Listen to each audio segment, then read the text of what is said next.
Coucou tout le monde, aujourd'hui je vous retrouve pour une vidéo bullet journal où je vais faire mon mois de juin avec vous. Ce mois de juin, il est un petit peu différent de d'habitude parce que je vous l'avais déjà dit dans mes premières vidéos bullet journal, mais pour moi, faire un bullet journal, c'est s'adapter à sa vie quotidienne et à son organisation quotidienne.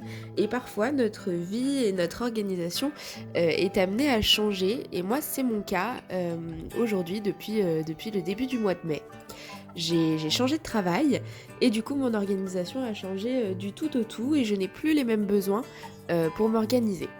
Du coup, j'ai décidé de changer mon mois de juin et de faire quelque chose qui serait beaucoup plus utile, puisque là, au mois de mai, je me suis retrouvée avec plein de cases vides de certains mois de la semaine que je n'ai pas utilisés. Et le but, ce n'est pas d'avoir quelque chose de joli mais qui ne sert pas, bien au contraire. Du coup, ce que vous me voyez en train de faire, c'est un calendrier mensuel, mais un petit peu plus détaillé que celui que je faisais auparavant, avec juste la ligne, et puis noter à droite avec une petite flèche l'événement de la journée. Là, j'ai décidé de faire des cases. Alors, bon, la prochaine fois, ce sera peut-être un peu plus régulier et mes cases seront un peu plus belles. Là, j'avoue que j'ai vraiment eu la flemme de compter, etc. Donc, voilà, bon, mes cases sont régulières, mais ça pourrait être un peu plus joli. Donc, pour le mois de juillet, je m'organiserai autrement. Mais en tout cas, voilà, j'ai décidé de faire un calendrier mensuel avec des cases dans lesquelles je peux mettre plusieurs événements, plusieurs tâches importantes à faire.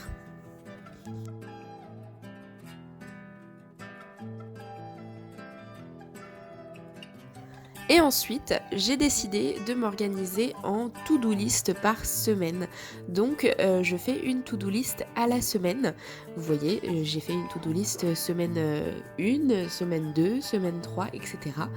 Voilà, j'ai décidé de m'organiser comme ça parce que mon boulot me prend beaucoup plus de temps que le boulot que j'exerçais avant. Et il est surtout pas réparti pareil. Voilà, je travaille 38 heures par semaine au lieu de 35 et avant je faisais des matinées, des après-midi. Maintenant je fais des journées complètes. Je fais du 9h-18h, 10h-19h. Voilà, donc j'ai pas le temps en fait dans ma journée de faire autre chose que mon boulot et me reposer le soir ou le matin. C'est pour ça que j'ai décidé de faire des to-do list. Comme ça, je me dis que je vais mettre mes tâches à faire sur la semaine et je les fais quand j'ai le temps, quand je trouve un peu de temps. Et les tâches que je n'arrive pas à faire, eh ben, je les reporte sur la semaine d'après. Voilà, les tâches importantes ou les événements, je les reporte sur mon calendrier mensuel, les rendez-vous médicaux, si jamais je vais en resto avec des copines, si jamais je vais voir mes parents le week-end, promener mon chien, voilà, des gros événements, entre guillemets, eh bien je les marque sur le calendrier mensuel. Donc vous voyez que ça fait quand même beaucoup moins, beaucoup moins d'organisation à prévoir et que le bullet journal met beaucoup moins de temps également à être créé. Et c'est aussi mon souhait parce que ayant moins de temps dans la semaine, j'ai aussi forcément moins de temps pour faire mon bullet journal. Alors je peux le faire le week-end, mais c'est vrai qu'entre tourner les vidéos YouTube, me reposer, aller voir mes copines, promener mon chien, aller voir mes parents de temps en temps, les week-ends passent très vite et il faut faire des choix. Et faire mon bullet journal, c'est pas toujours mon premier choix, malgré le fait que j'adore ça. Donc voilà, il fallait aussi faire un choix au niveau de s'organiser de cette façon-là. Et le but, c'était pas de ne plus jamais faire mon bullet. Et voilà, parce que là, j'aurais été pour le coup vraiment perdue.